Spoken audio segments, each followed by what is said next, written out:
discretion is advised. Hey everyone, this video is brought to you by Audible. Audible is offering you a free audiobook with a 30-day free trial membership. All you need to do is go to audibletrial.com/BG The link is in the description below, and now enjoy the video. Hey everyone, welcome back to Board Games Unlocked, and Brad and I are finishing our top 100 games of all time. Well, almost finishing, I guess. Yeah. We are in the top 20. This is where the games start, like, let me take a good old gander. Yeah, basically the top 20 games are, for me, like, they're the ones that can fluctuate the most within the top 20. Right, right. Like, it's just, they're so good. It's amazing.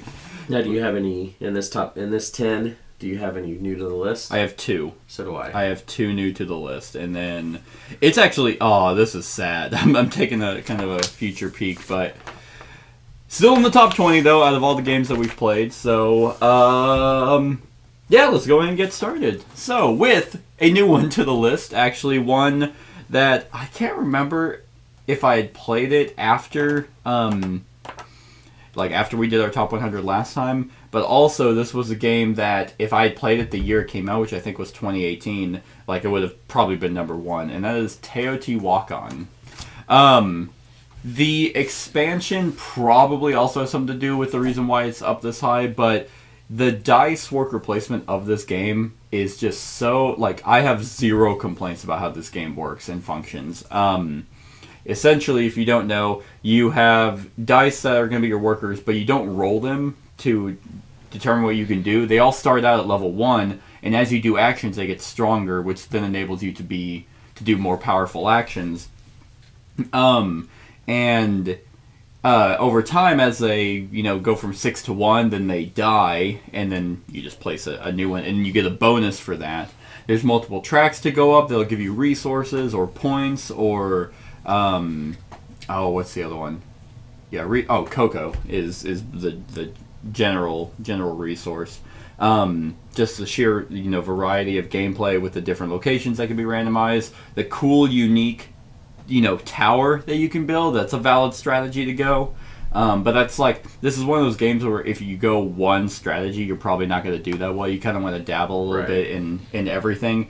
But just really awesome set collection. The expansion, the late pre-classic period, was my best expansion of the year because of the modular expansion, which added so many more things. The best one being variable player powers, which just make everyone unique.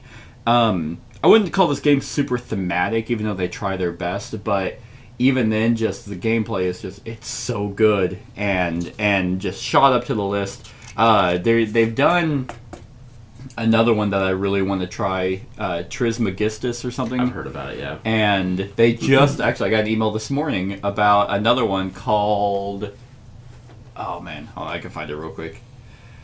And you've done Zolkin, right? I have not done Zolkin. That's one I've been really... That was our first one. Okay. The people these guys that did this, yeah, and I mean Zolkin's been praised. What, 2012? I think is when that game came. It was a while ago. And then they have their expansion for that game also does player power. Okay, so they kind of do the same formula. Yeah, so they must be doing something right. But the new one, Trismegistus, and then the new one that's going to come out in 2020 is Tekhenu, which is in Egypt. And I guess the new dice thing about that is that there's going to be a sun, like a light and a dark mechanic, and that your dice do something different depending on if they're in the light or dark. So I'm very intrigued, and funny enough, I just got the email about that, and I'm like, give it to me! So that's my number 20, Teotihuacan, and it's fun to say. I haven't played that one yet. I would very much surmise that you would like it. I like Zolkin, so I always thought I would. And here's the thing: is I know Zolkin has the modular, and I've never played it, but I would assume that's kind of the more complicated aspect of the game.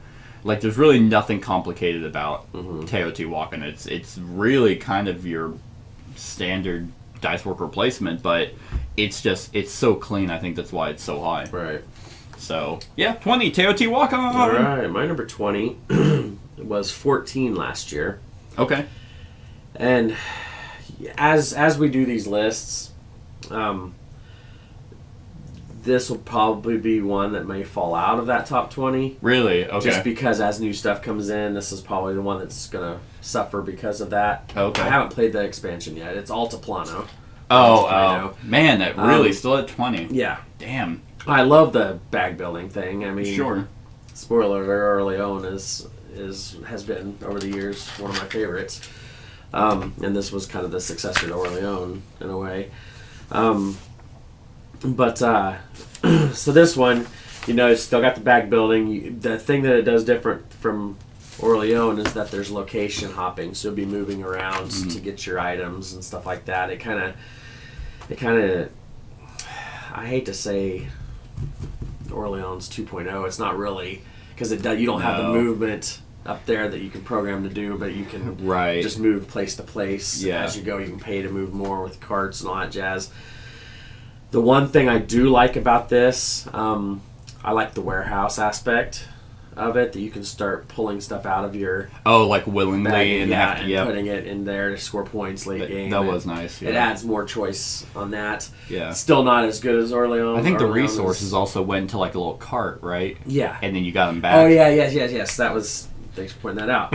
That's actually probably the one thing this game does absolutely better than Orleans. I think is just like a deck builder per se. As you use the tokens, they go into a cart, and you have to go through your entire bag before you dump everything back in. Okay. When you play Orleans, you may have 2 monks in your bag, but you never see them because as you're using them, you're just tossing them back in the bag and stuff. So that is one thing I really like about Altiplano. But if you like bag building and you like Orleans, this is a good game for you. Like I said, it's not as good as Orleans, I don't think.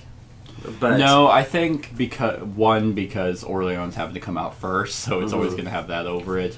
And they've just done a better job with expansions. Yeah, I haven't played the Traveler expansion yet. It was a smaller... I mean, it was in a bigger box, but it was one of those thin boxes, so there wasn't a whole lot that came to it. It does add a little bit more to it, but nothing like, all the unique events or the whole new board or things like that. So it's one, like I said, it'll probably fall as new stuff comes on, and everything. But this was my 120, which is funny because it's 100 games back. And that's the thing, is like the game's not bad by any means. Right. I actually enjoyed it quite a bit. So I've only ever played it as a 2-player game, and it is super long. Unless we were doing something wrong, we were just God, is it over yet? There wasn't enough. So I'm keeping it around because playing 3 and 4. Yeah. So I want to play it with 3 and 4 and see if I like it any better. But all right, good deal. Yep. I need to quit saying good deal because I said that after every time in the other ones. All right, my number 19 was number 40 last year, so it rose 21 spots, and it did not exist in 2017. And this is a game that I don't even know why I still have it, because no one wants to play it with me, and I don't actually care for the solo, but I can't seem to get rid of it, and that's Feudum. So Feudum... Just got ties.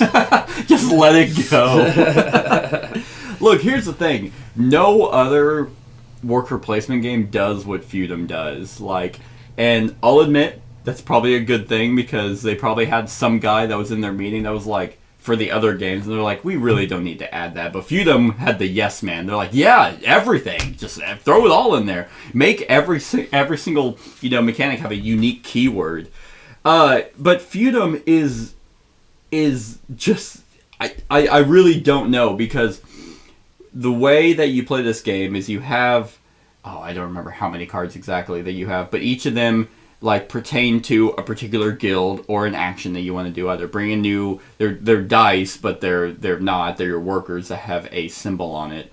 That you can either bring them on, but you have to feed them as well. Just everything about it is so thematically grounded, even though it's a lot, because they utilize so many different mechanics. If you're trying to control an area, if you have the most people there, then you have a ruler, but then you can have a serf, and then you can and every little thing is meticulous, and everything connects. It's almost like a Vito Lasarda game, but I feel like people can grasp his games better than they can grasp Feudum, because Feudum is a beast to teach. But it's still really, really cool because the whole game kind of centers around feudums are essentially the 6 guilds, but all the 6 guilds are unique in doing a certain action. But if you have the most essentially icons in a particular guild, then you have a certain action that you can do. But if you have the second most, then you have a certain. It's just there's a lot, but they all tie into each other. Like the farmer provides goods for the alchemist, or for the market. The market provides goods for the alchemist. And it just goes around like that. Whenever you get and understand this game, it's just kind of like everything is just kind of like, oh, I see. But it's getting to that point that makes it so difficult. And I don't know. I love it. I love the whimsical nature of the game. Whereas I think that's kind of what hurts is because you see it. And you think, oh, there's monsters and things like that. So, and the way that they, presented it on Kickstarter was like, oh yeah, this could be a fun fantasy game. No, none of it. It's like your hardcore worker placement strategy war game with a fantasy theme draped over it, but nothing is fun about it. Like nothing is like thematically fun. I don't know. And then all the expansions are great. Even they're all smaller expansions, but I really have no idea why I like this game so much. Because you're weird. I am weird. And then they just went on, well, they didn't just, but they went on Kickstarter for another expansion that I backed. But that's the thing is, the solo mode isn't terrible. It's just, it's one of those where like you're fighting the Queen's army. Right. And she can just do everything essentially for free. Whereas you have to trudge along because you have to feed your people, so you have to make sure you get food. So, and then she doesn't have to do any of that. She can just move, and it's more annoying than anything. Like solo variants that I like are ones that, even if they're doing stuff for free, I'm still able to play normally. Like I don't have to try so hard to try and beat them. Right. But yeah, I mean that's my number 19 Feudum. I am enamored with this game. It has got its hooks in me. So, yeah. 19. And it's so hard. That's the thing. It's so hard to teach. Like I can't just be like, no, I'll show you. Oh, I know. Like you got 6 hours. No, it's really not that long. And I don't even like the art of it. Like that's fair. And I know because I don't like Inish art. Like so there's something. Art's subjective. Sure. But the art style of Feudum is just kind of odd to me. That is fair. I'll give you that one. I like the art, but I can totally see why. Like if I didn't know that the game was daunting, I probably wouldn't play it unless someone brought it, or whatever. But yeah, I mean, I can't even last time I played it, I don't think I've gotten it to the table since because Kat has no interest in playing it. I'm pretty sure she just despises this game. But the other guys, like they do like the game, but it's just like, oh man, maybe reteach it to them again. I would probably have to. Yeah. So yeah. All right. Well, my number 19 was 49 2 years ago. Was 29 last year. Now it's 19. It just keeps climbing. Oh damn! Yeah. Yeah. And it is Terraforming Mars. Okay. Good deal. Good deal. I really want to play this game more with like 3-4 players. Because I do most of my playing of it solo. Yeah. I have played it a few times 2 players. And, does your wife not like it? She's never played it. Oh. She hasn't played it yet. Oh, interesting. So I'm like, I think it would even go even higher because the solo mode is good. It's a really good solo mode. It's my favorite way to play, actually. Right. But I just want to try it the other ways just to kind of see how it feels. Yeah. To see if it's how complete it is for me. And it keeps growing. I don't have Turmoil, the newest one that just came out. I don't have Venus Next. But I have everything else. Besides that, and Prelude is the main one. I haven't tried it with Colonies yet, though. Colonies is really good. I need to try it with that. I liked Colonies quite a bit. But anyway, Terraforming Mars. It was the first in that string of Mars games that came out a couple years ago. No, I think for Martian. No, Mission Red Planet. Well, that one was already out, though. I mean, you're talking about when they all just Mars! When the Martian movie came out, then it seemed like, oh, everybody, we're going to get a Mars. So then it was like, there was 3 of them. There was this one, Terraforming Mars. There was the First Martians. the That was a weird one. Yeah, there was that one, and then there was the stupid portal one. Yeah, Adventures Red Planet or something. I don't remember. It was the one with the app. It was like the it was awful. Yeah, it was kind of like the Robinson Crusoe. Right. But it no one could so figure out how to this play one it. beat those other two out, and then it caught fire. Mm-hmm. And we talked about this before on another list. This game, the components are garbage in the box. Pretty much, yeah. But that says how much, because this game is like top 5, I think, on BGG. I think it was number 3. It's 3, yeah. Right. And it's an awesome ass game. I can't imagine if they wouldn't come out with some $100 or $150 super deluxe version or something that people could sell off them like crazy. And they might, because Stronghold finally went on Kickstarter, and they were always staying away from it. And since they joined Indie Boards and Cards and and stuff. Yeah, so now they're on Kickstarter, so they might just be like, hey, we'll do a deluxe version of Terraforming Mars. Yeah, but then I think in. What they're doing is with Turmoil, with Kickstarter, they added the dashboards. Yep. I'd almost, to me, they would have waited on that if they had plans to do That's true. deal. So I think what they're probably going to do is like part it out with expansions, like that, hey, with this expansion, they might do a second this edition deluxe thing, yeah, or whatever. I don't know, or they could just go without those boards at all, because there's so many types out there, wooden, acrylic, that's true, yeah, whatever, and just make a deluxe version of everything that's in the box, and then just let everybody. Yeah, I don't know. I mean, you could do metal of the money or resources, and then do there are people who make the acrylic tokens, so they're already out there. Maybe they're just like, why would we do it whenever everyone's already made it? But the art on the cards is kind of a little disjointed. It's almost like, it reminds me of kind of like Cutthroat Caverns, whenever it's like, oh, this is really good. What the fuck is this? Right. So, I mean, there's all this, but regardless of all that stuff, it's still a top, number 3 on BGG, and people are still playing it hot and heavy, 2-3 years after it came out. I remember seeing a guy online. He decked out his game room as Terraforming Mars. He had a Mars play mat, and it was a little odd for me. I was like, I mean, the game's good, but to each their own. Well, and they have the app out now, the official app. Oh, for the game, for the iPad. Oh, shit. I haven't paid for it yet. I didn't know that. So it's like $7 or whatever. So you can play it that way too. But I don't know if this is where it's going to stay or if it's going to keep climbing. It just depends. I mean, you're talking about adding more people, and for me, the reason why I like it solo is because all the cards are mine. So whatever I get, only I will get. Really, only adding more people, I guess you get a more board presence, but it just kind of makes it a little bit more cutthroat because that's more red cards that people are going to be using against you. But it's not bad. Don't get me wrong. It's not like with more people it's worse. It's still just as good, but I like it solo because I'm selfish. Right. So good. Awesome. Yep. That's funny. Well, hey, great. Fantastic. My number 18 is Terraforming Mars. Hey, there we go.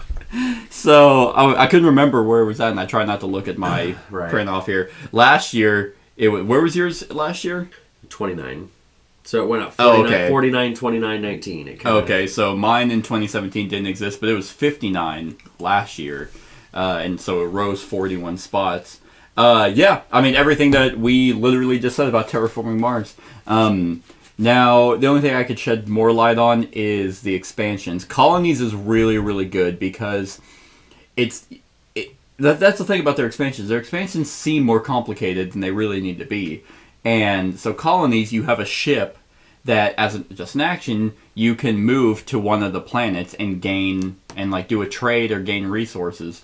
So you'll have, in a solo game, you have 3 people or 3 planets out, and it just basically gives you more generation of heat, money, greenery, so that allows you to do more. So it didn't really it didn't extend the game any longer or shorten it. It just allowed you to be able to play your stuff in a better way.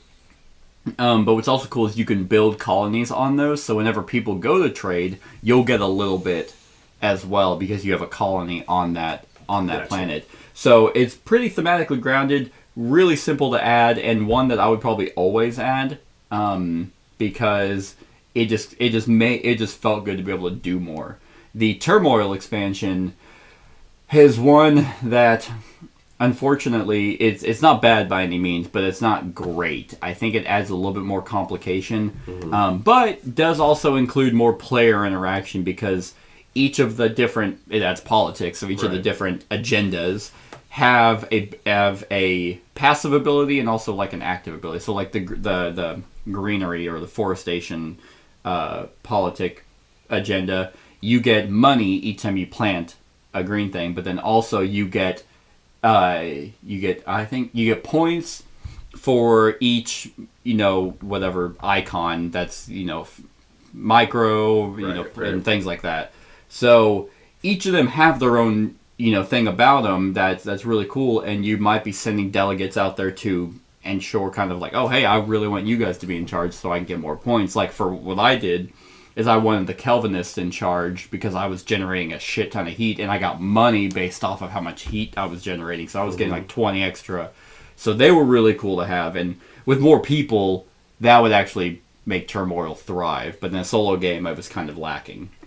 But other than that, everything you said, Terraforming Mars is fantastic. I mean, rose 41 spots, and like you said, I'm pretty sure it'll stick around here. I can't imagine it would just be like, oh, actually, for that 1 year, now it's going back to 50. So that's my 18.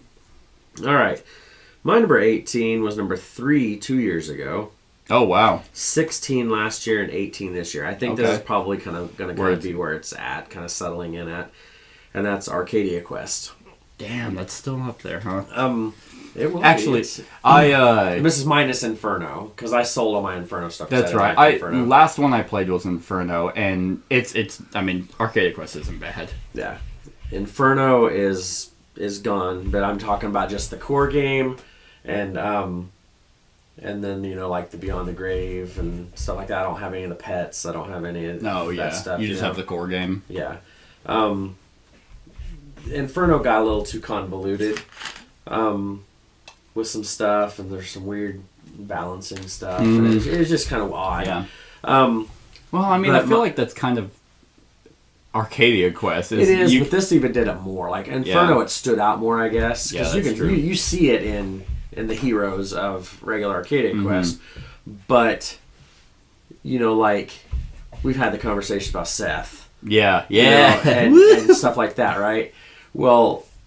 There's some of them. What's the name of the one that's like the stealthy one?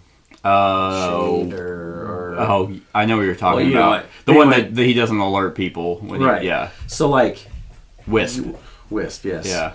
So like when you make your team and stuff, they may struggle one part of the story, but then another story that they may feel overpowered. That's true. It just depends. 'cause it's.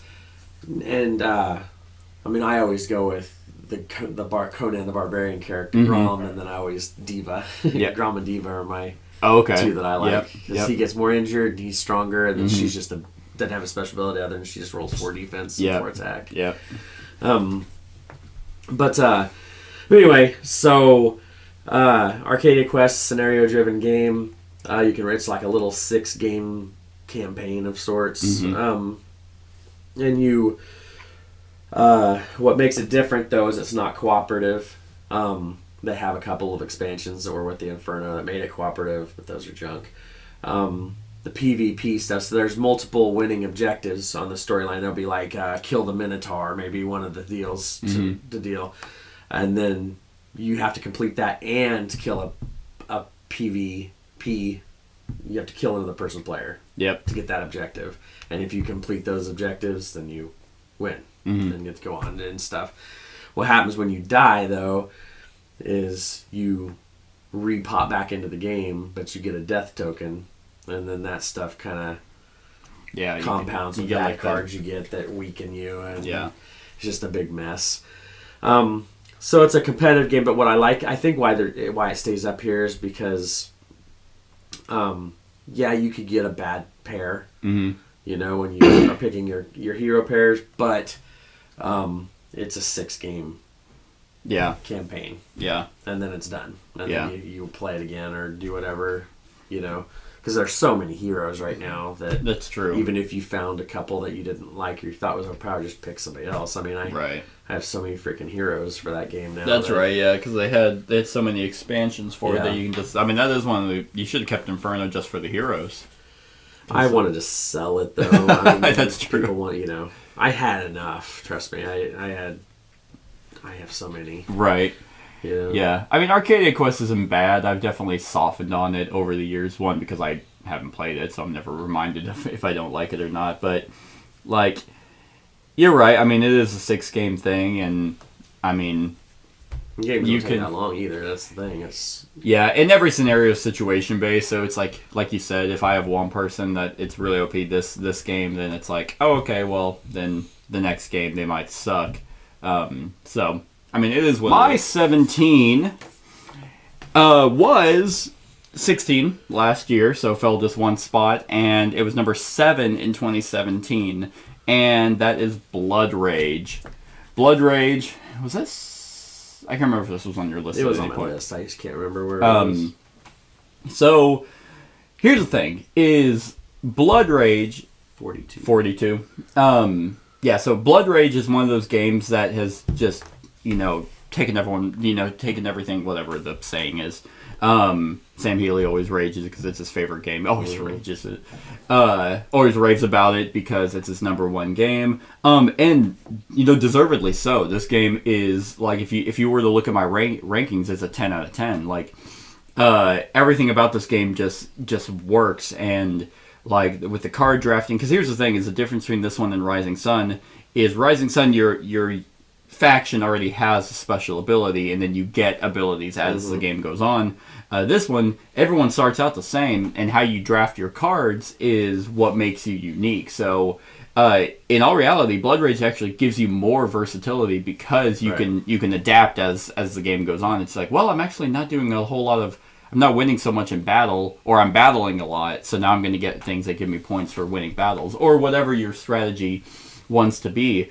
The monsters are all unique. I always loved that idea, was that the monsters are yours. Similar to Komet. I think Komet, they gave you, you kept the monsters. Which is always really neat, because Cyclades, for example, you just use the cards and they're gone. Auction for them. Yeah, and then here it's just like, boom, now here's my Fire Giant, or in the Kickstarter I try to go for Fenrir because Loki strategy is my favorite. Now, so the card drafting is amazing. There's so many different variations of cards and ways to get points, and they get better and better as the game goes on in the 3 ages. It's not overly long, short area control, simple combat. It's just, I mean, everything that Eric Bling put into this game, I feel like he just kind of was like, oh, that's the best I can ever possibly do. And now they're just trying to be like, oh, maybe Blood Rage? And it's like, no, it's not. It's not Blood Rage. One thing about this game, this was the game that solidified Come On as making the really good board game miniatures. That's true. Because they did an Arcadia Quest and stuff like that before. But this one, I remember the sea monster with all the tentacles and stuff. I remember it was at a convention. It was before it came out. He was testing. Somebody asked about the durability with having all the tentacles, and I remember watching on YouTube. Eric Lang picked up that deal and started throwing it against the wall. Oh, and he did it like 3 or 4 times. And walked over, and picked it up, and he held it up to the camera, and everything was still perfectly intact. And every game since Blood Rage, they've gotten more and more crazy with their miniatures. And I think that was the game they kind of went for it. That is true. And then everything. And then probably this game is the reason why miniature games are so expensive, because they keep trying to amp up. Yeah, because that one miniature was a pretty quality. good deal. It really was. For what you got, and then it's been kind of... It just goes up from there. I mean, because if you think about it, Hate was also CMON, and those are the best minis I've seen. And I even have all this KDM stuff, but it's like, these might be better, but I don't have to fucking assemble Hate miniatures. Right, exactly.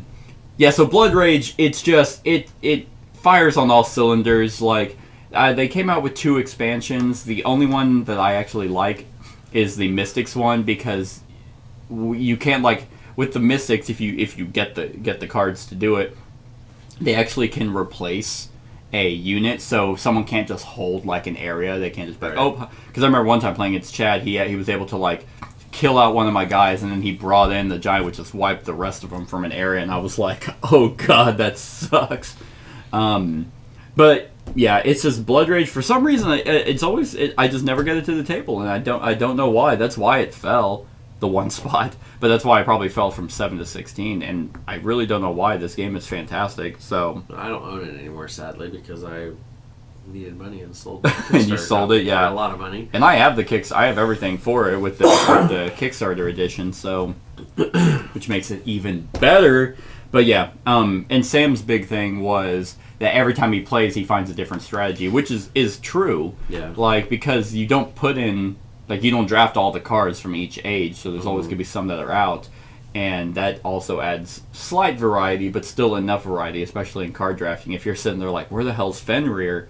And you don't know if someone has it already, or if it just isn't in the game. Yep. So, yeah, Blood Rage, my number 17. All right, my number 17 was 15 last year and wasn't on the list before then. This is probably going to be where it's about at because I don't see it dropping a whole lot, and it's a solid game, and it's Dinosaur Island. Yep. Good deal. And this is based solely on the original game. I don't have the Totally liquid. Yeah, I'll get it eventually. Yeah. There's just, to me, there's so much that I still haven't discovered in the core box. That I don't need the expansion quite yet. Yeah, the expansion added just pretty much a bunch of modules. Right. And, I mean, the water dinosaurs is the coolest thing about it. But so anyway, I have the Kickstarter version, the first Kickstarter version. And it, if you don't like the art on the box and the bright colors and the whole 80s, 90s vibe, that isn't the game. So if you're not trying it because of that, just please try it. Because what happens is it's like 3 games in one, maybe 4 games. 4, yes. And that's the best way to teach this game too, is to teach it a section at a time. What I usually will do is I will do because there's dice drafting to start off with, and then picking your recipes and stuff like that. Oh yeah. Yep. You know, and then I'll teach the worker placement. The worker placement stuff. You know, where you're putting stuff down to improve your security or whatever, and it's all simultaneous too. I wouldn't do it simultaneous the first time you do it. Like, I usually walk through people, you know, just to make sure people understand and get the grasp of it. And then the third part is buying your stuff and getting it put on building out your park. And then the fourth is actually pulling from a bag hoodlums and I can't remember what they call them. Visitors, yeah. And then placing them in your park. And then you just get victory points, and you just keep going and going and going. There's objectives out there. You'll hire workers or employees that'll go with you. They'll give you special events and powers and such. I like it just because it's each phase is so different, you know. But it all works together well. And once you've walked through each of those steps with somebody, wipe the board clean, start from scratch, it's such an easy game. It's like, oh, I'll just get that and make my DNA go up here. And then you move to here. And then you play a little game here. And each round just goes by so smoothly. It's actually a really easy game to learn. Yeah. If you teach it the right way. If you sit there and try to teach them all of it at once, it's like, oh my God. Yeah. You know, but if you teach them a part at a time, it's really simple. Yeah, and actually how you taught me is how I've taught other people. And whenever because we did a recording for this in the totally liquid, when we played and whenever I played with them, like I was like, okay, well, this is what we do in this phase, and then so on and so forth. And afterwards I was like, well, do we want to start over or do we want to keep going? And everyone was like, oh, we'll just keep going. And a lot of times that's what happens. Yeah. But you want to, you want to at least give them the option, not be like, oh, nope, sorry, I know you realize you messed up, but Yeah, I mean, good choice. That game is really, really good. Yep, very good. My number 16. I cannot remember where it is at on your list, or if it's even been said. But it's a game I actually ended up showing to you, and you got hooked on it. And it was number 11 last year, so it fell 5 spots. And it really only fell because just games above this are just that good, in my opinion. And in 2017, it was number 31, so it'll probably stick around here, and it's Aeon's End. So, Aeon's End, unless I am missing something, is my favorite deck builder. Yep. So, standard deck builder. Right. So, Aeon's End, if you don't know, is a cooperative deck building game with a unique twist in that you never shuffle your deck. So you kind of, whenever you're playing your cards, you stack your deck. Almost stack your deck in the exact way that you want it. So whenever you run out of cards, you flip your discard pile over, and then you draw from that. So like if you can build it the right way, you can build in or you can stack it in a way that you're always at least getting a decent hand. I never think that far ahead. Usually I'm just like, oh, here's my super awesome hand, and then I'm like, crap, crystals. Yeah, yep. So I usually go in like ebbs and flows. But the thing about this game is, since it's cooperative, you're fighting what's called like a nameless, and at this point there's just so many out there that are drastically different, have their own unique tokens or unique decks and unique abilities that get thrown into I can't remember what the name of the deck is called, but essentially a Nemesis deck. Yeah. And it's going to have like attacks that they'll do, and they can either attack players or give players a choice, which is also really nice, where it's like, hey, one person can take 4 damage, and it can also attack Gravehold, and Gravehold is like your city that you're protecting from the Nameless, and that only has 30 health. But throughout the game, that'll take damage, you guys will take damage, but another thing is if you lose all your health, you're not out of the game. You can still play just as normal, except now the stakes are a little bit higher, because if you get dealt damage, then Gravehold gets dealt double damage. So that's really nice. But the sheer amount of Nameless that are out this game always comes down to the wire, and I don't know why. Like I somehow they've just figured out the balancing of this game, because no matter how well I think we're doing, or we think we're doing playing, it never feels like you're going to be like, oh, this is a fucking cakewalk. Right. But that could also be because I don't allow people to choose. It's always random. The Nameless is random. Who we're playing is random, because I feel like that's just always been my house rule. The other cool thing about this game is everyone's assigned a number. And there's an initiation deck so you don't be like, oh, okay, well, you'll go, then I'll go, and then it's random. So you shuffle that deck up, draw, it's like, okay, number 1, and it's like, okay, well, that's me, so I do my turn. Then it could be like, Nameless goes, and then you're like, oh, God, that sucks, because it'll hit you for a lot.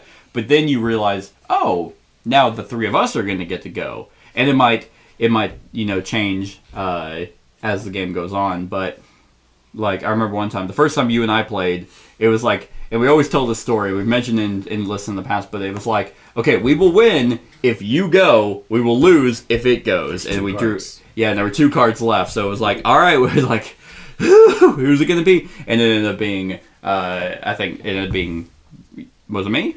Oh, okay, it ended up being me. But this game is so much fun. There's so many expansions out there. They have a legacy game, which I give or take, if you want it just for the extra stuff, get it. But I would actually bypass that and get the New Age, because that added a mini kind of campaign that was done, I think, way better. I think they kind of focused too much on the legacy and making you unique, that I thought the story was pretty lame. But Aeon's End, it's a fantastic deck builder that just kind of took off, and I'm glad it did, because otherwise I think without this game, I don't think I'd like deck building. Right. So it shaped my reality. All right. My number 16 was 11 last year and 10 the year before that, and this is probably going to be where it settles in. So it dropped, 5 spots? 5. Trash. Yeah. Fucking shit game. And it was, you've said it already further down your list, and it's Smash Up. It's a smash up right now. I don't have the newest one. You just suck. came out. What kind of fan are you? But even still then, there's, God, I don't even know how many factions there are at this point. 54 for me. Really? Oh. Yeah. Never mind, 54 is a spot. Oh. I was trying to think how many factions there probably was. I think there's like 80. Yeah, no, there's not 80. But... Well, I don't know, because there's 4 coming an expansion box generally. That's true. And 5 on that one, but 4 yeah. generally, and the core box had it, and then the Munchkin one had all this stuff. Oh yeah, I think I threw that one I away. kept it. I mean, it's part of my No, stuff. I still have it, but it's like organized in a different spot. Right. But this, pretty much, it's, competitive area control game, and you're taking two factions or whatever of decks of cards, and you shuffle them together, and that's what you become. If you get the ninjas and the zombies, then you're the zombie ninjas. Yep. Or the ninja zombies, however you want to. Yeah, or the pirates and the prostitutes. That's a pretty good one. Prostitutes. They might make an adult themed expansion. Oh, sweet! I got the hookers, and it's like, what are You're they? dying of syphilis. Give you syphilis to the different cards. Give you AIDS. The gnome gets syphilis. It like loses a point each round. I don't want to play anymore. But they've been really smart with this game too, because they've had tournaments and stuff, fan led, and let the fans kind of choose the factions on a couple of occasions. So it's just 74. There's 74. Yep. That's counting the newest. As of the World Tour Culture Shut up. No, I'm kidding. As of the World Tour Culture Shock expansion, there are 74 which can combine to form 2,701 unique pairs of factions. Jesus. Okay, well. There you go. Yeah. But, I mean, they do really well, because they even threw in the tornado faction. Like, nobody even knew it was coming. Right. You buy this one thing that had the sharks. Yeah, sharks were in it. And like, oh, bonus. Yeah, you get bonus. a tornado deck. Haha! Remember that movie, that good movie, Sharknado? Funny enough, I've actually never played that as a faction. I've played with tornadoes and I've played with sharks, but never together. But this game, I mean, it's just such a...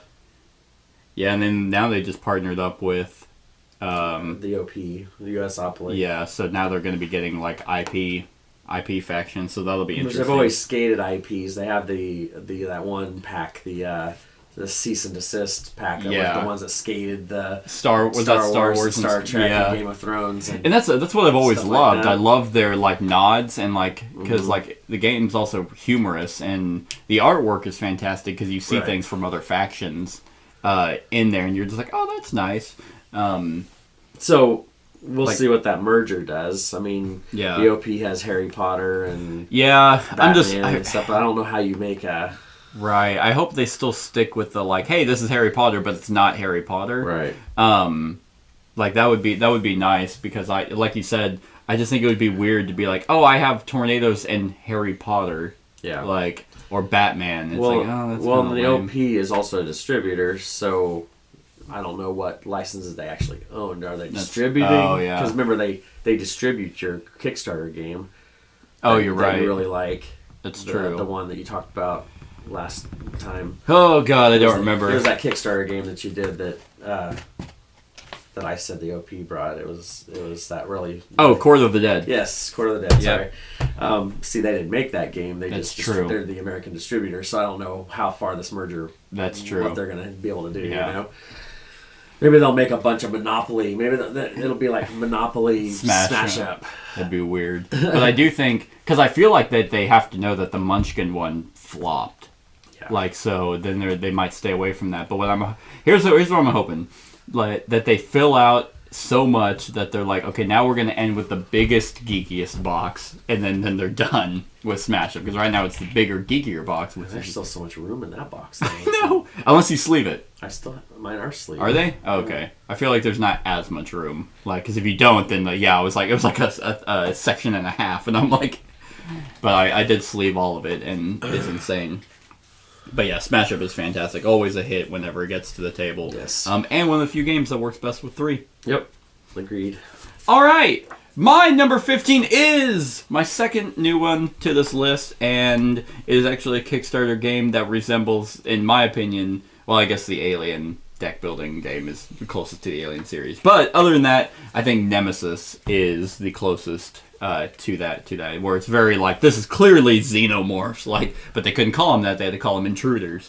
Another Awakened Realms game. So I just cream every time they make a game. Like even if I haven't played it, I'm like, Awakened Realms, ew!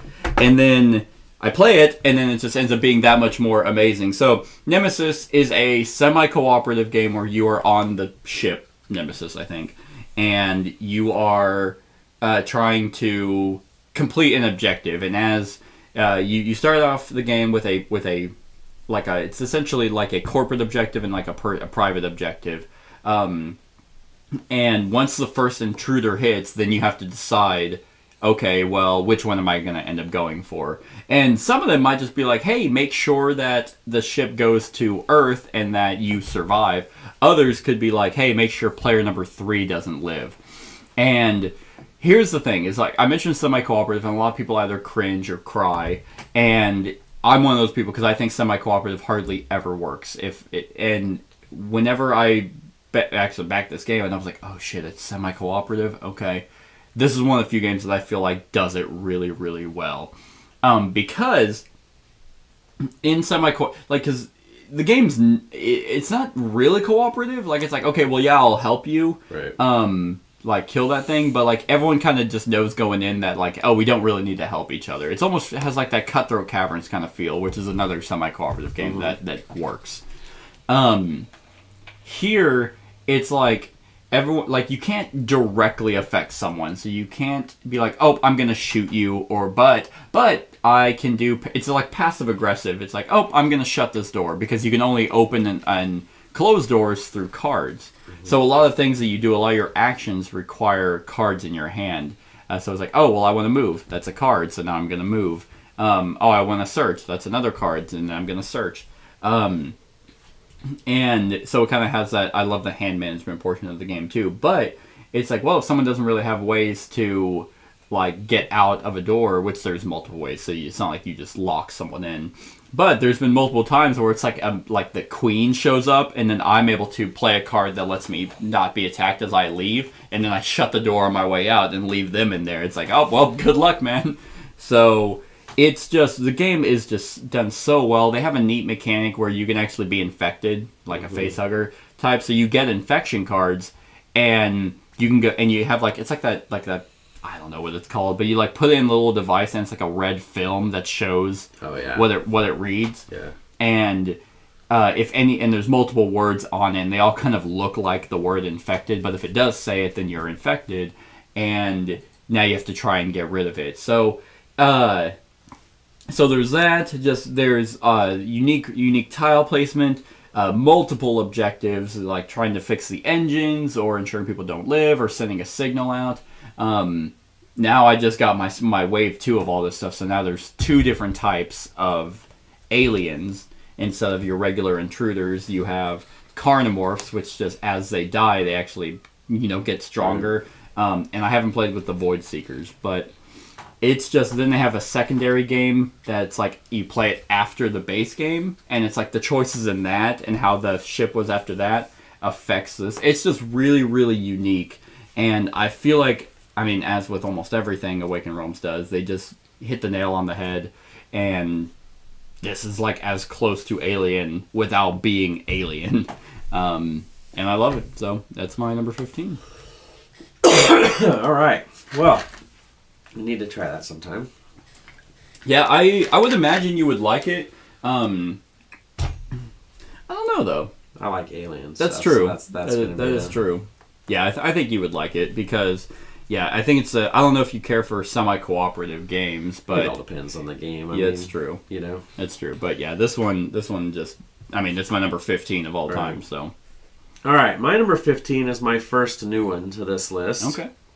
I don't believe I've played this yet. And it is Star Wars Outer Rim. Nope, I have not. I'm a Star Wars nerd. And I also was a fan of Firefly. And then, so I was looking at this, and it has a good solo mode. So then I was like, okay, I'm going to buy it. Well, it pretty much knocks out Firefly. Yeah. Because it takes about a third of the time to play. Mm-hmm. What you do in this is it's unique because it's like a semicircle, the board and the layout. And you're doing pickup and delivery missions. You're doing bounty hunter stuff.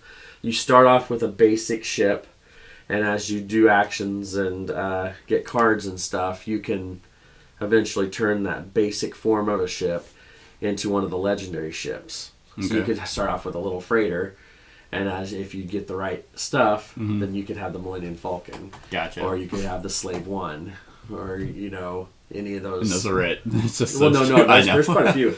But what I've done with my copy. Those are the two I know, though. What I've done with my copy is I've went and I found, I've bought some of the Star Wars Armada.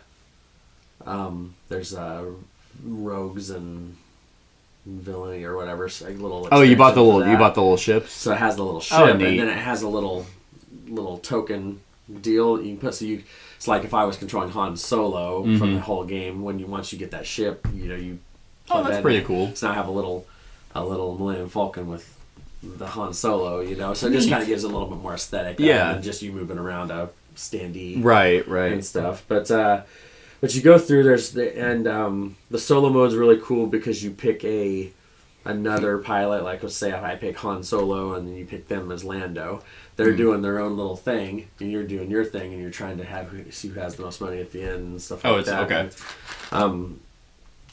And I don't want to say it's sandbox because it's not sandbox, but you have the option. You can kind of do what kind of jobs and everything. Kind of like in Firefly when you can choose to be. Yeah, and I've never played Firefly. You can choose to be a good, do good, honest runs, or you can do illegal runs and stuff like that.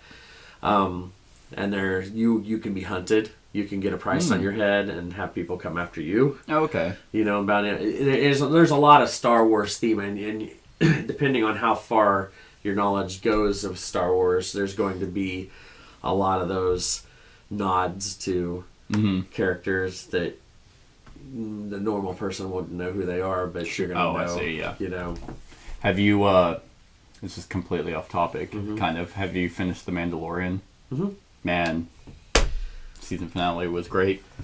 I'm excited. Do you know? Well, we'll talk about yeah, I don't want to spoil it for anything. Spoiler purposes. Yeah, I was just curious if you had finished it yet. I'll make a note when we talk about that. But yeah, so Star Wars Outer Rim. When I first heard about this game, I was like, really? I was like, there was no really prep for it. It was just like, oh, we're releasing Star Wars Outer Rim. Yeah, and I was like, God. Is it just a money grab? Yeah. It actually ends up being probably, in my opinion, one of the best Star Wars games. Which is weird because Fantasy Flight never seems to do things that it's like, really? What? I know. They always, I don't know why we felt that whenever it's that Star Wars, just having Star Wars on it, you're like, fuck off. But Fantasy Flight has really never let me down with anything. And it actually, like I said just a second ago, it's one of the better Star Wars games that they. I mean, if you really want to have just kind of like with Hunt for the Ring and War of the Ring, if you want to have, you can do a Star Wars day and do Outer Rim and Rebellion, and just have because it's all that. I mean, from what I've heard, is Outer Rim encompasses the scum and villainy of it's just the Outer Rim, it's the just the outskirts of that universe that we know. So yeah, it's definitely one that I'll have to try because I would like you. I was like, yeah, right, and. Yeah. Don't know why. Don't know. That was just us being jaded and elitist. It's like Fantasy Flight and Star Wars, and it's like, well, Rebellion was a huge hit. I mean, so why wouldn't this? Awesome. My number 14. So this is technically my favorite deck building game, but I don't classify it so much as a deck builder, even though you do you deck construct more than anything. And it was number 7 last year, so it fell 7 spots once again. Due to just the sheer nature of the games before it. And it was 73 in 2017. And you're like, what the fuck Magic? No. Oh, shit, where was Magic? Did I forget to put Magic on here? No, you may have said it. I don't remember. Because I went off of I might have. I'll have to look at that. Yeah. It's not Magic. It's Arkham Horror, the living card game. Oh, okay, yeah. So like I mentioned, you technically do. You don't really deck. You don't deck build. You deck construct. Yep. So yeah. So never mind. Aeon's End is still my favorite deck builder.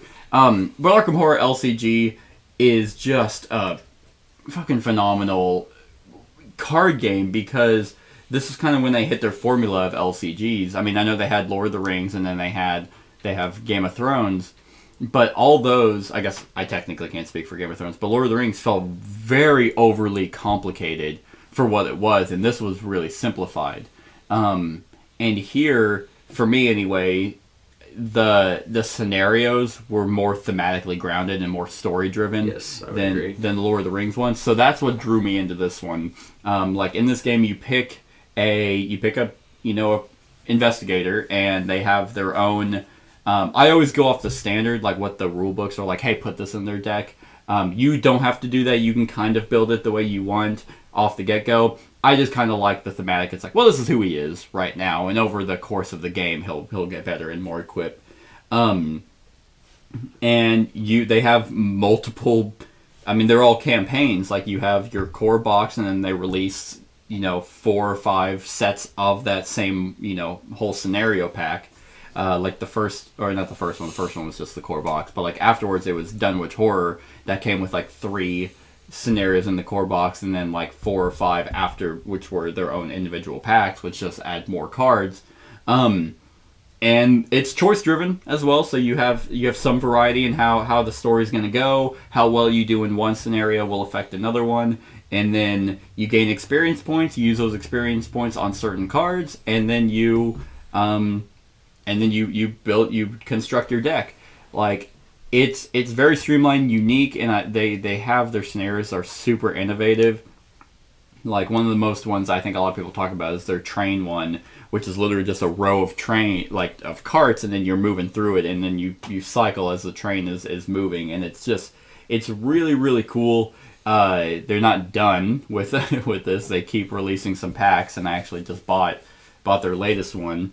So many investigators with just unique ways to play. I would even argue more unique, well, it would have to be, than the regular Arkham Horror or Eldritch Horror because of just the deck construction part.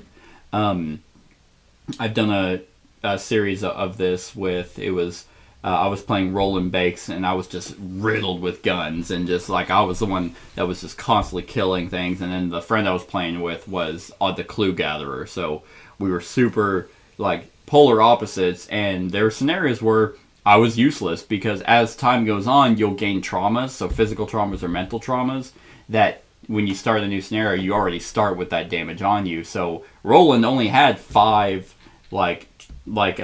mental points, so there were times where I would start with 3, so for the first 3 or 4 rounds, I'm playing cards to dwindle it down. So I'm like, sorry, man, I'm fucking useless right now because I'm going insane. But this was one thing. One thing that I would like more from this, though, is that to be able to carry your investigators over from scenario to from pack to pack. Yeah. You technically can, and we did, but by the end of the second one, we were so just destroyed, trauma-wise and all that, and I was we were so stressed out because, like I mentioned, I wasn't able to do anything until I got my mental state down. So it'd be nice if there was ways for you to carry over your investigators to have, but at the same time, it's really not that bad. You can just play a new character, which actually we're about to, and we're excited to. So Arkham Horror LCG, if you're looking for one, that's the one I recommend over the other one. Not that the other ones are bad by any means. And I think my choice of this line is the Marvel. I haven't played that one yet. Which they haven't put out. I'm curious to see because they will be putting out a scenario box. Oh yeah. Story similar to what Arkham does. That's true. They're progressing. Like Lord of the Rings was the first one. They took the stuff that was good in Lord of the Rings and added it to their new ideas to make that. Yep. The Marvel Champions is taking some of the good things from that and then adding it to that. But they're all different enough. Different, right? Yeah. In fact, actually, Marvel Champions is their newest LCG, but it's not deck constructing. right? Yeah. You just it is. Yeah, you can oh, I thought you just got a pack. Well, you buy the pack and you can play that, but then there's cards like because you'll get a stack of aggression. You'll start having aggression. You can filter in what kind of aggression cards you want in the deck, or what kind of justice cards you want in the deck. Oh, I see. Now, if you just wanted to play, like I bought the Captain America, you could just open that and play it. Okay.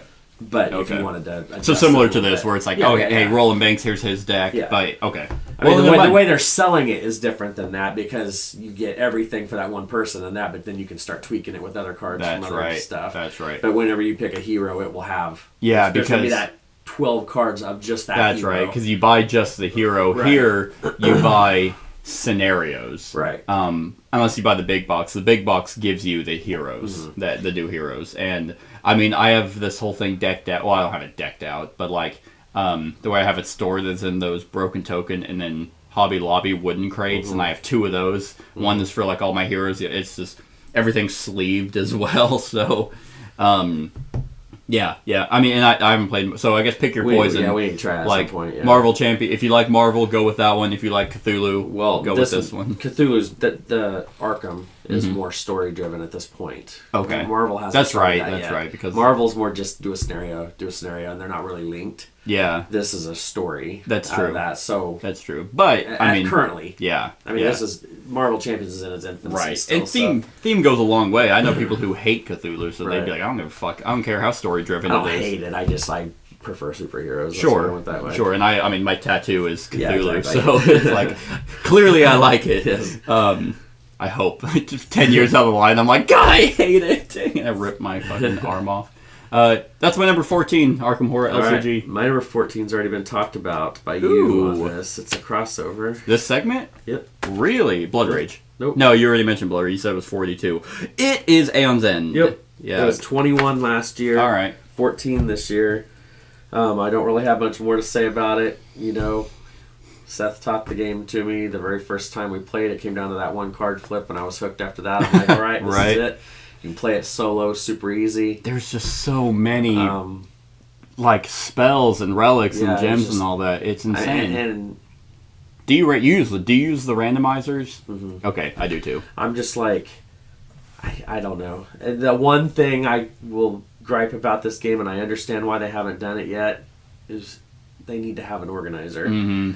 Because their boxes are shit for sorting all this stuff. Yeah, they are. But I understand why they haven't, because then you just have to keep buying new ones because they keep pumping shit out. Yeah. And they haven't said that there's an end in sight. So right. I mean, what they should do is have Broken Token make like those wooden crates. And then you have a wooden crate of Aeon's End, but they can build it to. But like you said, what if you buy that and then they still start pumping stuff out, and then it's like, crap, now I'm out of that. Of course, all our core boxes are the same size. You'd think that if they just you could just use the one for that and then just keep buying them for the other. That's true. Core boxes, and maybe that's the trick.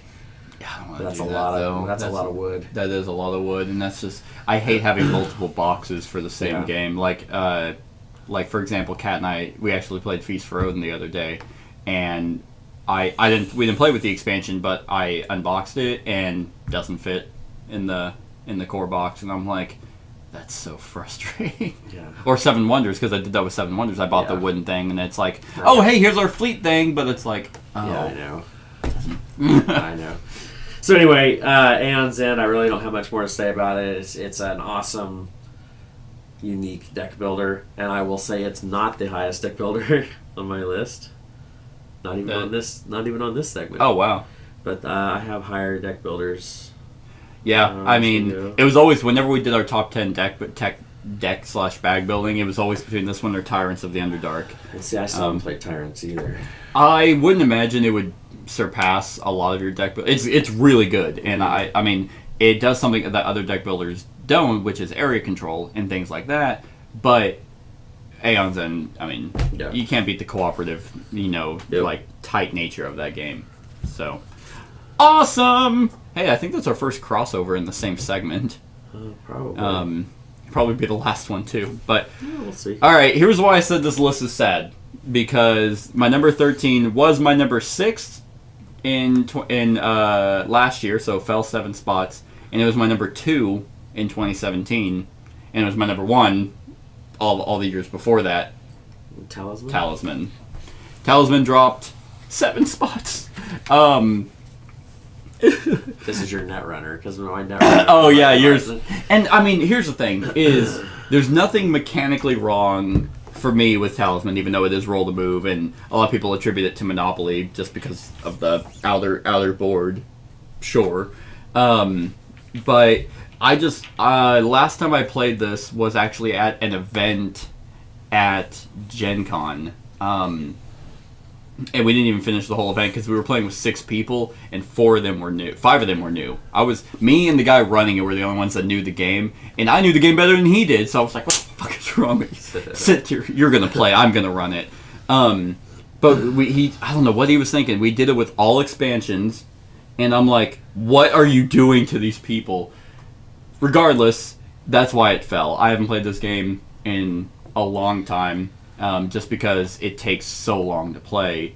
Do you think it shows its age too? I couldn't tell you, because I haven't played it in so long. Yeah. I would probably say, because I've played this so many times that, and it's so nostalgic for me. It was a game that kickstarted this hobby. Played it with friends throughout, the past 5 years, variety of friends that we always had a blast. So I have a lot of fun memories with this. I can't imagine that it would really keep falling, but then again, I don't know.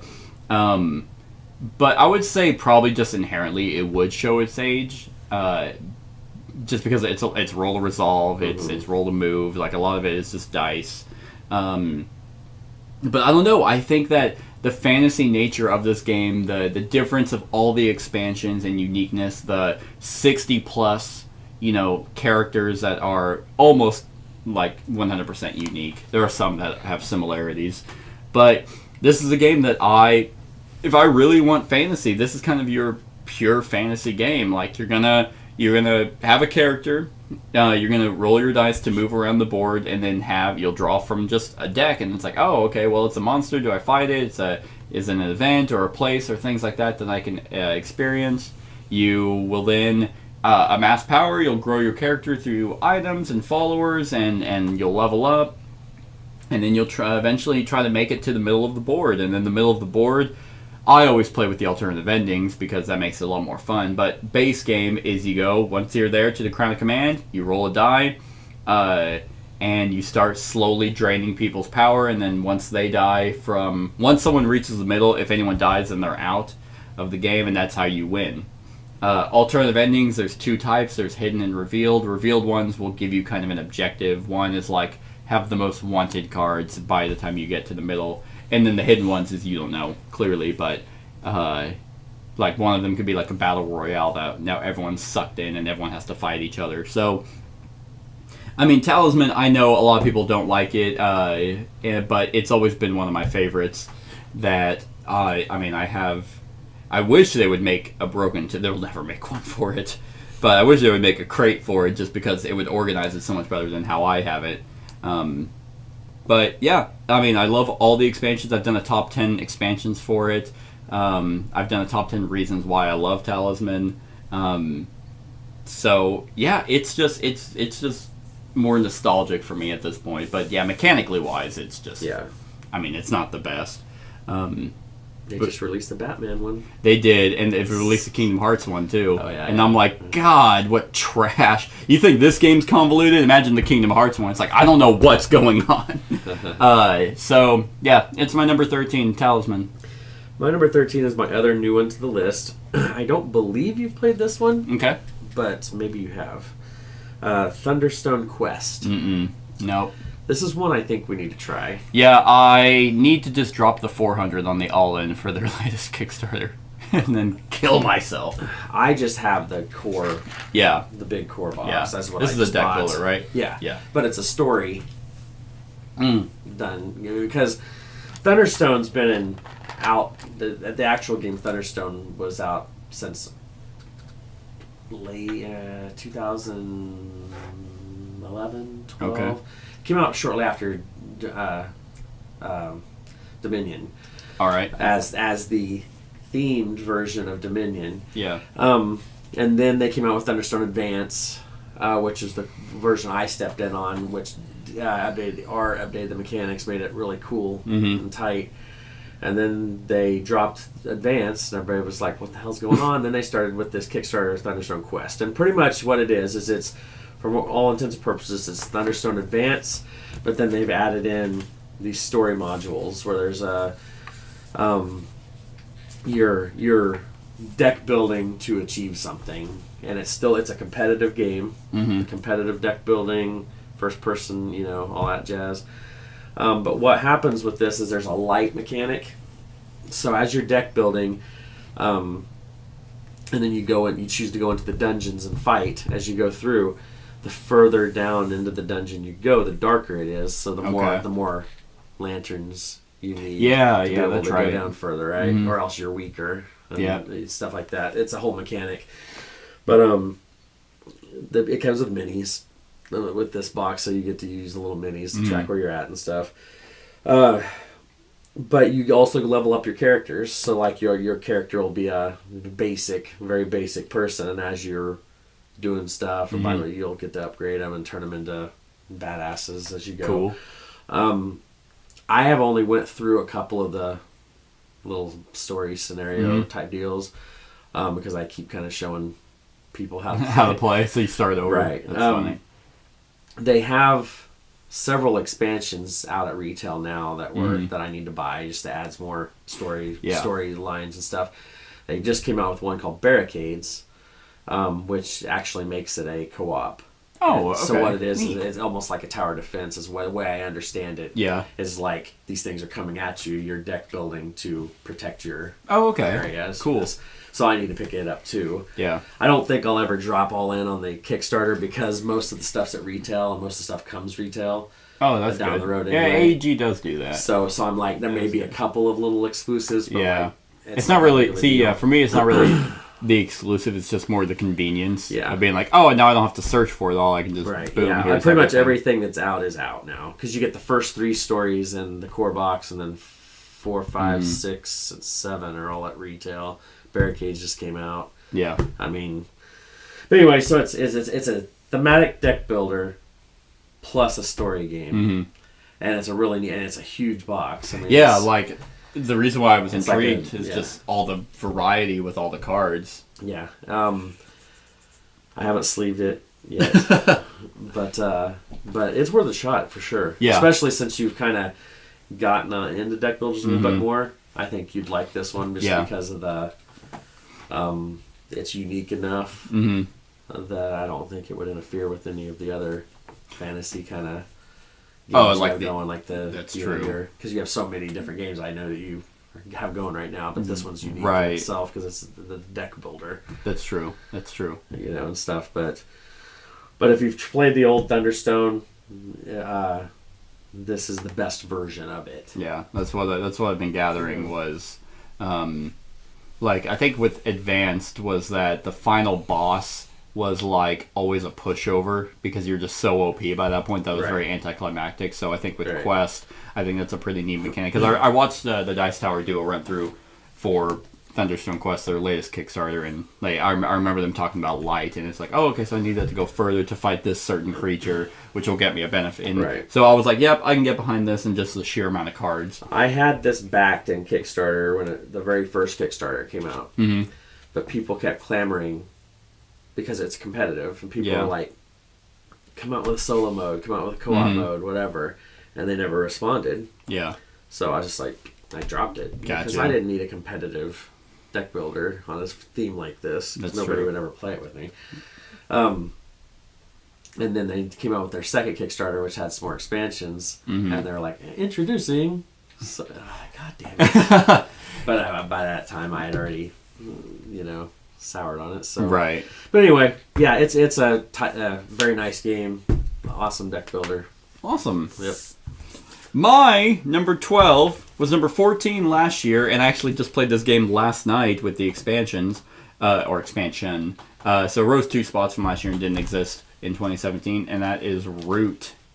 So Root is Leader Games' second attempt at a asymmetrical competitive game. Their first game was Vast. I also recently played Vast. Not as good. Not bad. Like, not as bad as I remember it being the first time I played it, but still very long and just kind of boring. Root, on the other hand, is a very, very tight war game, like with a animal theme draped over it. So you're like, oh, that's cute, but never you really realize that we're just slaughtering like animals.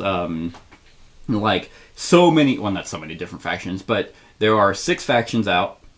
No, there are, I think 6 factions out. There's the cats, there's the birds, there is the vagabond, which is a raccoon, Woodland Alliance, and then the River Folk, and then the Lizard Cult. Yeah, those are 6, and they're I'm pretty sure their next expansion, which adds, I think it's like crows and moles, ravens and moles or something like that. Some dark bird and then moles. So those are the other 2.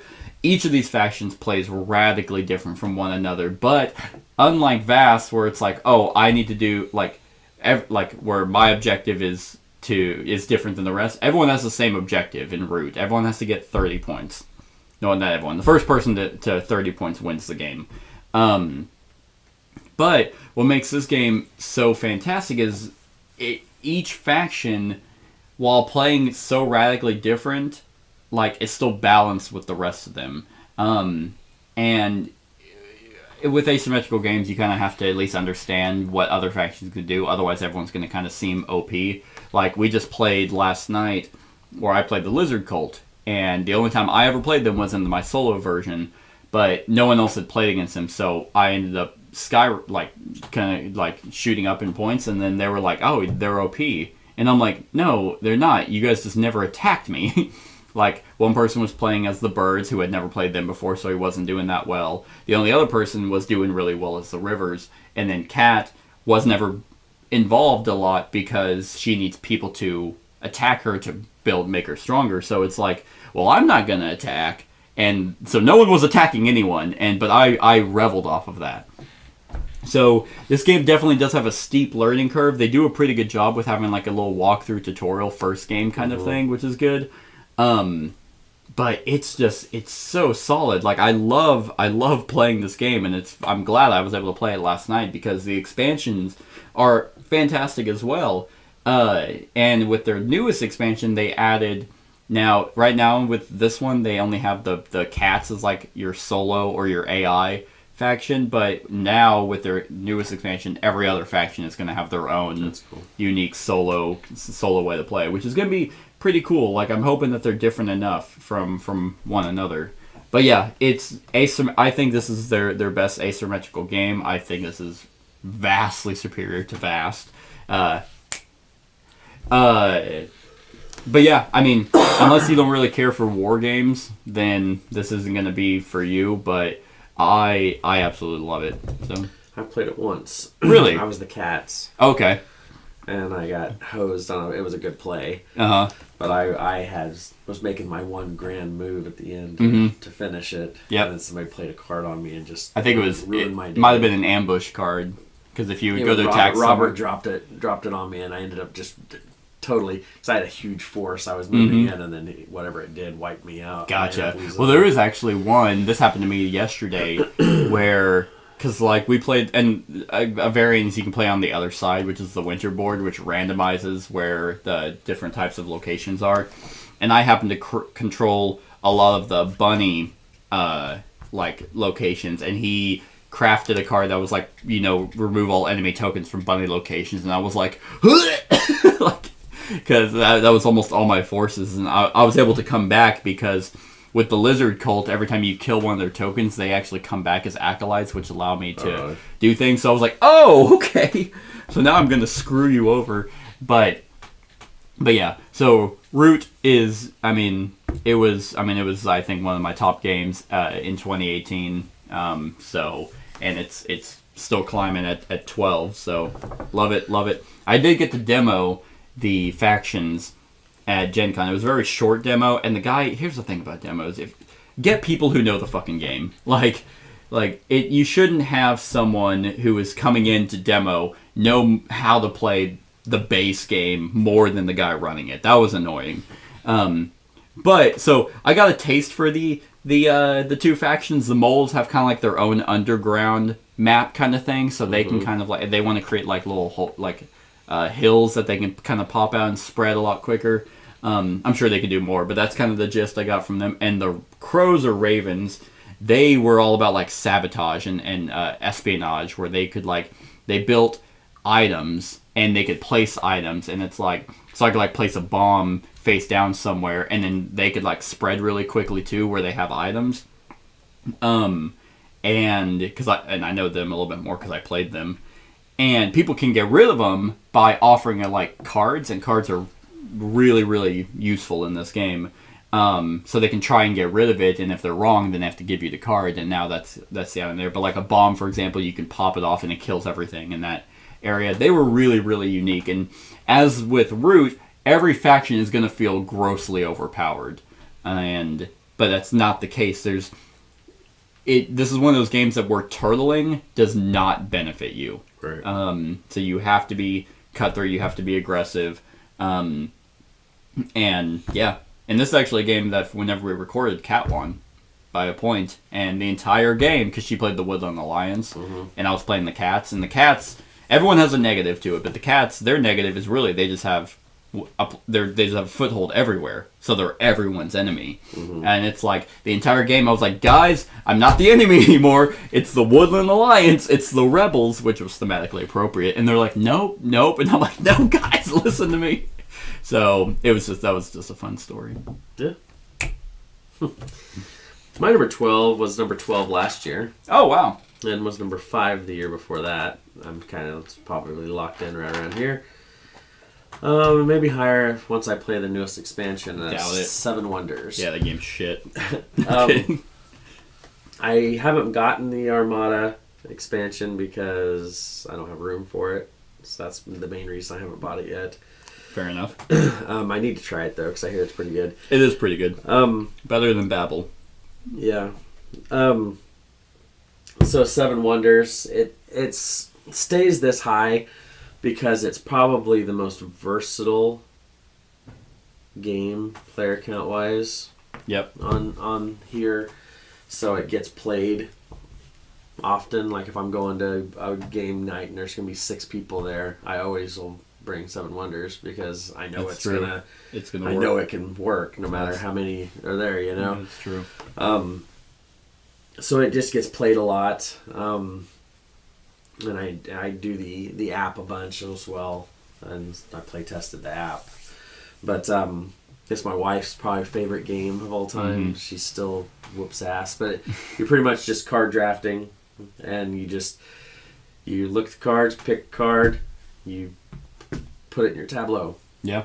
And that's the game. That's the game. And you're set collecting for science. You have science, and you have the guilds that give you points. If you have the leaders expansion, the leaders will give you stuff. I mean, it's such a simple game. I think this is still one of those games though that unfortunately only has like the one icon player aid, which is like a super obnoxious. I've printed off, and you can, but I've always held that. It's like you're the fucking company, do it yourself.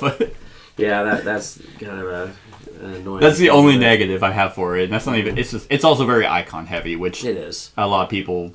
Well, like, I guess maybe not a lot, but some people might be, like, turned off by it because it can be very confusing. Yeah. But other than that, 7 Wonders is fantastic. Yeah, it's my definition of an elegant game because whether you are playing with 3 or playing with 7, the game pretty much takes about the same amount of time. And you're just picking a card, placing it, picking a card, placing it. You know, and that's... for having those mechanics and to be still a game that does, you know, they made the 2-player version of it, which was down my list a little ways. Yeah. And that's just, you know, other games did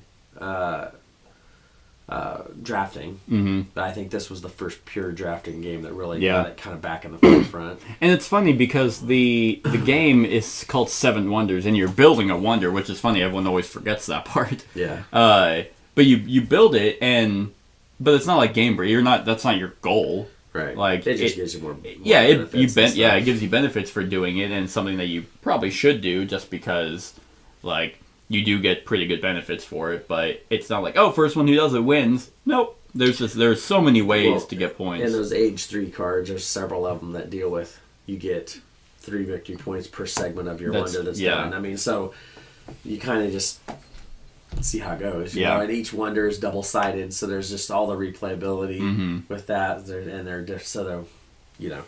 Yeah. It's just a wonderful game it's an evergreen for sure. Sure. And the last one for this list was in the top 10 last year. So the honorable mention, I guess, for the top 10 is number 10 last year. So fell one spot, didn't exist in 2017, and that is Rising Sun. So Rising Sun, for me, like I mentioned, clearly I like it better than Blood Rage, and that's for a couple reasons. Rising Sun is also a 10 out of 10 for me. One, it's feudal Japan, which I like that theme way better than Vikings.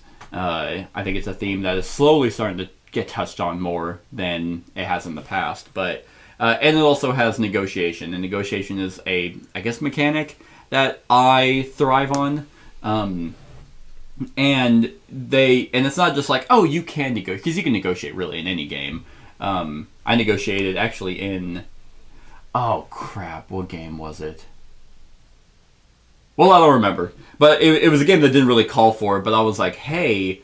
Oh, it was on Mars. I was playing Friday. I was like, hey, what action are you going to do next? And he told me, and I was like, how about you don't do that? You let me do this, because then you'll be able to benefit. And those kind of games don't ever really call for negotiation. Right. But here, mechanics surround the negotiation portion. Which meaning there is a specific phase where you make alliances with other people. And you have these neat little yin and yang tokens in your color that if you ally, you put them together, and now, hey, we're allies throughout this round. And whenever you're drafting your actions, there are these little... I mean, mine aren't cardboard. They're actual, like, the acrylic kind of weird... whatever that material's called. But they have... Basically, you'll draft it, and it has a main action that you'll get to do, but it also has a secondary action that you and your ally will get to do. And some factions actually, like, you want to negotiate with more, because one of them allows... They can, like... They get to pick exactly what action they want to do. Like, they take a tile and put it face down. They're like, oh, it's going to be gather, or whatever the action's called. So... that it benefits you to want to negotiate with others, but at the same time you might not want to, because it's like, well, I don't want you to get the same bonus that I'll be getting on my turn. So it's grounded in that. It does the exact same thing that Blood Rage does with the monsters that you can draft, but it does a little bit different. There's no like hand drafting, like card drafting from your hands. All the cards are laid out face up, and as an action you can buy one. So everything, kind of like almost come out with the tiles, where you can, they're all visible, so nothing's secret, where it's like, oh, haha, I got this one before everyone. So the monsters, once again, are your own. They're all, radically unique. One thing I do like, and I like Blood Rage, where the card drafting makes your faction different as well. That's perfectly fine too. I love that. But I also love the fact the variable player powers with the factions. Like the one that I love to play is the Turtle Clan, because their ability is their strongholds count as like a unit, and their strongholds can move. Everyone else can build strongholds in a spot, and they stay there, and they don't do anything. But like mine counts as like one strength, and I can move it, so I kind of have that ability to branch out. But I believe every faction is balanced. It's how you play them. I have everything for this. I have all Kickstarter stuff. I have the wooden crate for it. Not the painted one. I can just spray paint it myself. I don't have to spend another $200 to do that. But yeah, like it's just, that's like, this was number 10 last year. It only fell to one spot, but I mean, just that just goes to show that the 10 games, it's just, they're insane. They're insane. And like Rising Sun is just fantastic. So yeah, that's my number 11. Did you play this? I can't remember. I remember you bought it. I've owned it, but never did. Okay, I wasn't sure if you ever actually I just played never it. could get, and I know it's just me. It's a mixture. It was a mixture between the theme, because feudal Japan isn't as big of a thing for me. And then negotiation always made me shy away from it too, even though I know it's not a all-in negotiation game. I mean, it's got it's part of it. Yeah. When they first touted it as Blood Rage with negotiation, I was like, I was like, no. Yeah, they did kind of do that. You know, and it is. Yeah, and that's the thing is like, no, it said it. It said Blood Rage comes from what game did they say? Risk, whereas Rising Sun comes from Diplomacy. Oh, and I was yeah. like, fuck that. I was like, that's right, because diplomacy is all negotiation. Right. Like I think in that game you can like get up and leave the table, and Yeah, you can. It's like yeah. no, hell no. So that's why I was like, no. And then That's Japan, fair. if it would have had a cool theme, I would probably have looked at it long enough to notice that. Yeah. But I was like, nope. Yeah, they did probably shoot themselves in the foot, because I know diplomacy has that stigma of just like you can like write down stuff, and it's like that's aggressive. Here, if you never ally with someone, you're not like hurt from it. Like you could still win. So I will go all for Ankh though. Ankh, I'm very intrigued to see how they do Ankh. I'm not even going to look to see what his predecessor was, just so it doesn't. I'm going to actually watch. It's like Ankh comes from Kemet. It comes from Monopoly. I was like, no, it might come from something like Kemet. You never know. Just some awful comes from what was it? Pitch. Yeah. What? We're gonna roll around. The whole game was walking around pyramids. Let's see what spot we land on. Like, this game sucks. You have to buy $300 later. My number 11, I'm kind of amazed isn't in my top 10. It just means it's actually true. I lied. Rising Sun sucks. Can't even make it into the top 10. Legendary. And it's more of a legendary. Oh, okay. It was 6 last year and 4 the year before that. The only thing I can say is, like you'd said, the top 10 is just nuts. And there's a new game in my top 10 that's probably the reason that this got pushed out of the top 10. Bumped out. So Marvel Legendary, it's... and it could be because I haven't played it as much recently. It's also competitive too, so no, it's not. It's cooperative. Never mind, I lied. It's semi-cooperative, but it's I don't cooperative. That's such a dumb theme. It's like, hey, I got the most points. What? That is a game that because right now I'm 2 sets behind. I still have to get Revelations, and then Shield just came out. I just bought Shield, yeah.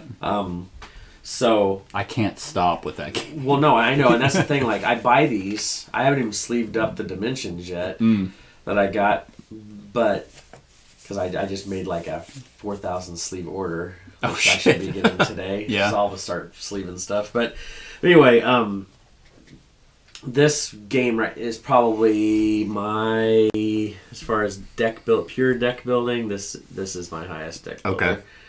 Okay. There's just so many options. Yeah. It's ridiculous. I mean, we talked about Smash Up earlier and the options of it. This is... There's just something about having a lot of cards. Like we talked about, you mentioned Thunderstone Quest, and that's why it's like cards. Like just having a bunch of like variety. It's just cool, I guess. Yeah. For no one but us. And there's no limit. Yeah. So, I mean, because when you have a sleeved stack, this big of just the schemes. Mm-hmm. I mean, just pick one. I mean, there's just that alone. If you played the same 5 heroes in your deck and the same mastermind and everything, just running through those scenarios is going to change the game so much. That's true. And it's just like, I mean, I've maybe touched 20% maybe at the most of that stack of schemes. Yeah, that's even more than I have. But I've had it since day one this game came out, though. So, I mean, I had to play catch up. Right. Yeah, the only ones I was just adding stuff to my own on my collection on BGG. The only sets I don't have now is Fear itself, which I don't even know what that is. I don't remember. It's the expansion, villains expansion. That's why, because I don't have villains. Right. I mean, you usually don't have to have villains. Okay, so that makes sense, because I was like, I don't remember seeing that. But yeah, villains, and I really don't have an interest in getting villains, just because I feel like that's kind of a game in and of itself. I just mix it in to throw. I just think that's weird. Because there was a time in that weird X-Men line where Magneto was helping out the. Oh yeah. I mean, that's the thing though, is you like, the game is what if Marvel. Like you kind of have to stretch a little bit for the theme, but the game, I love. Here's the thing that not a lot of people talk about with that game: the artwork. I was going to bring that up as well. So much artwork with it. Now, the one drawback for the people that jumped in day one, with that's when Upper Deck came out with the core set. I still have those because I didn't buy the new core set because the original core set came out and like let's say you were Spider-Man, right? Spider-Man's deck was all the same art with different colored borders. So the green borders were the basic version. The blue borders were this. Gotcha. And people complained about that. Yeah. So then what they did is maybe a year, 2 years later, I don't know how long, they re-released the core set with all the unique art like all the packs have been. Because all the packs were coming out with unique art on everything. Right. But I didn't want to buy a whole new core set. So any of my heroes that are in that core set all have the same artwork. All the same, it's just different colored borders. Gotcha. Which is, I understand why they were trying to do that because I mean there's a lot of money sink when you start going in because it's all unique art. It's not taken from a comic book, right? You know, it's art, but it looks like comic book art, yeah, it does. Which is it's awesome. just it's unique art pieces though, and they just released another set with the Marvel Cinematic Universe, so now it's that stock art. I don't like. I don't like it either. Yeah, like Battlestar Galactica is like the only one that I'm okay with. They tried to. I mean, I was tempted because they throw an extra mastermind or two in the box, and I'm just like, I have enough. Yeah, I definitely wouldn't want to mix it with. Right. It's just. I mean, I already have Homecoming. What they should have done is they should have done what Flying Frog does, and they dress up themselves as like. I mean, the only stock art that I have is Spider-Man Homecoming. I have that one because that's actual movie art. Is it? Yeah. Oh, I guess I don't have that one. Yeah, the Homecoming one is movie clip art. Okay. But, I mean, gross. But it's Spider-Man. Yeah, but I mean, like you said, like that's actually interesting. I never thought about just doing the schemes alone with the same heroes and same mastermind, and it would change the game. Yeah, so much. Every game would be different. Yep. Yeah, I mean, because not only do you have, how many heroes do you think there are? 200? Like maybe a little less. Here's the deal. There's not a really good storage solution for this game. I've done the broken token Hobby Lobby thing. Because what I have right now is I have the villains box, I have the original square core box, and 4 of the big expansion boxes. Yep. Packed full of cards. And hero wise, one of those boxes, I think the villains box has all of my heroes in it. Yep. And it's just, God, I don't know. And they just keep pumping shit out. Yeah, it's insane. Pumping it out, and they never announce it, so it's always just like, oh, yeah, they do a couple months. They do them on a month or two. I get emails. Oh, really? Okay, I guess I just I've known for 3 or 4 months that Shield was coming out. Gotcha. And stuff, but anyway, that it's the next one is the heroes of the Thor is the next one that'll be coming out. It's there's another one that's going to be like the heroes of Asgard, I think is what it's called. Gotcha. So it's going to have like all the heroes of Asgard. That's the next one that'll come out at some point. Okay. You know, they're putting out like 4-5 packs a year. I think insane. It seems like with like. It's similar to Smash Up, where they like each set comes with like a mastermind. But the difference is, and that's the crazy. You know, we said there's 74 factions for Smash Up, 2,100 and whatever mixes. When you talk about a game of Legendary, you have a mastermind, henchman groups, the enemy groups that go in there, the scheme. The 5 different heroes, and so you just compound. There's got to be millions, and millions of combinations. And it's thank God there's a randomizer. Which you told me about. Hit and go. And here's the thing, real quick, because we were talking about storage solutions. I do the Hobby Lobby crates and the broken token. I do that for Shadows of Brimstone. Okay, so that's how I have it organized. But there's also a guy on Board Game Geek. His name is Richard Sanders. You just really have to go to Google, type in Marvel Legendary Dividers, and you'll link to him. It's Richie625, and he makes custom dividers, which has the name and the icons to that name. like paper that you print out. Yeah, that's what I do. So you have to print them out yourself, but the fact that he does that is awesome, because like he's pretty on top of it. His latest one, he has Revelations on the here. shield will be coming out. So so he's super quick. He shows pictures of it being organized in the boxes, but the way I do it is in the crates, which make it that much better. But yeah, it's insane. Broken Token made like an insert, and I was like, well, see, that's why I think Aeon's End hasn't. That's true. Is because they're seeing like, okay, why would anybody buy an Arkham Horror LCG organizer or when there's no end in sight? They're probably sitting there and waiting, and it's like, okay, Fantasy Flight announced that they're done with Arkham Horror. Okay, here's our stuff. So anyway, Marvel Legendary deck builder. I mean, it's been on our lists for years now. Yeah, it's my number one deck builder. Yep. Awesome. So that was this segment, everyone. 20 through 11. Next one is the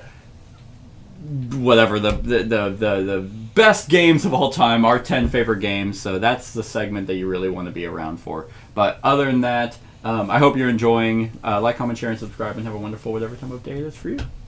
Hey everyone, thanks so much for watching this, and if you like this video, then click the subscribe button below to enjoy any video that I put out. And right next to that subscribe button is a little bell. Click that so you get notified of whenever I actually upload these videos. If you want to support the channel, you can definitely visit my Patreon page. The link is in the description below. Other than that, like, comment, share, and subscribe, and have a wonderful whatever time of day it is for you.